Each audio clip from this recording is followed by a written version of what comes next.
அன்பு நண்பர்களே, அனைவருக்கும் அன்னை சமையல் உமாவின் அன்பான வணக்கங்கள். இன்னைக்கு அன்னை சமையல்ல பார்க்க போறது பால் பாயாசம். இத ரைஸ் கீர்னு கூட சொல்லுவாங்க. திடீர்னு உங்க வீட்டு கெஸ்ட் வந்துட்டாங்கன்னா சேமியா ஜவ்வரிசி எதுவும் இல்லைன்னா கூட பரவாயில்ல, அரிசியை வச்சுட்டு ரொம்ப சுலபமா செய்யக்கூடிய ஒரு ரெசிபி. வாங்க எப்படி செய்யறதுன்னு பார்க்கலாம்.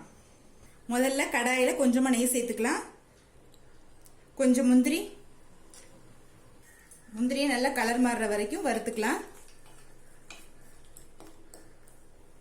அடுத்தது கொஞ்சம் கருப்பு திராட்சை சேர்த்துக்கலாம். இப்போ முந்திரியும் திராட்சையும் நல்லா வறுத்தாச்சுங்க. இப்போ இதை எடுத்து தனியாக வச்சிடலாம். இப்போ அதே கடாயில் 1/4 கப் பாஸ்மதி அரிசியை சேர்த்துக்கலாங்க.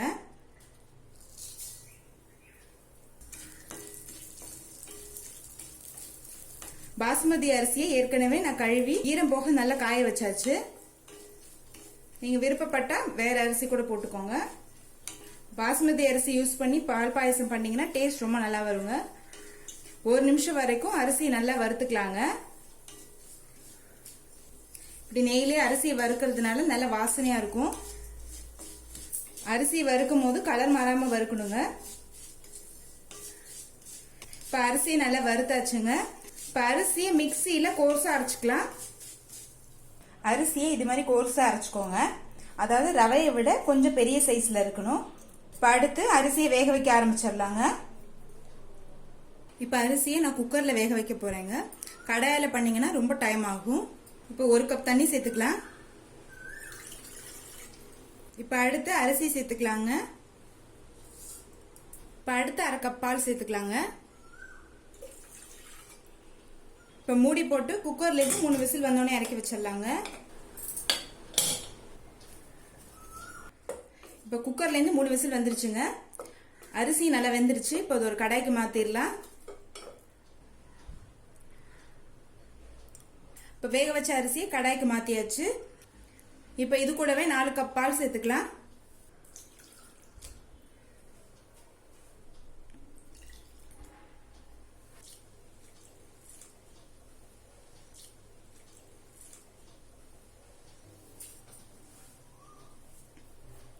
கட்டி இல்லாம நல்லா மிக்ஸ் பண்ணிருங்க.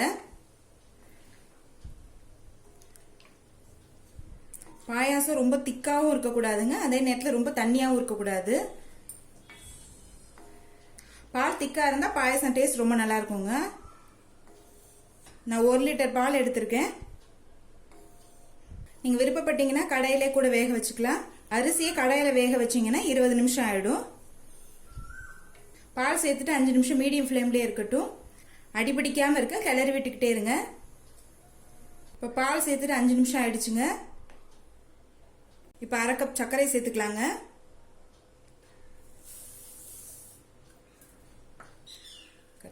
சர்க்கரை நல்லா கரையிற வரைக்கும் வெயிட் பண்ணலாம்.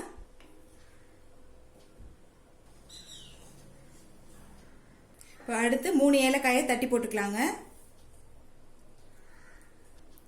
குங்குமப்பூவை பாலில் 20 நிமிஷம் ஊற வச்சு சேர்த்துக்கலாம்.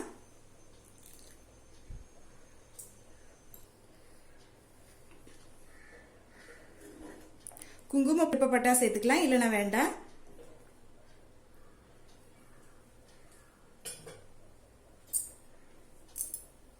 மூணு பாதாம் 3 முந்திரிய பாலில் 20 நிமிஷம் ஊற வச்சு மிக்சியில் நைஸாக அரைச்சி இதில் சேர்த்துக்கலாங்க.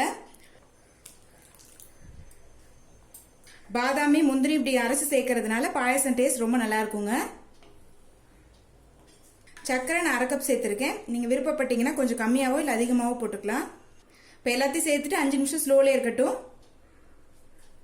அடுத்து நம்ம வறுத்து வச்சிருக்க முந்திரி திராட்சையை இதில் சேர்த்துக்கலாம்.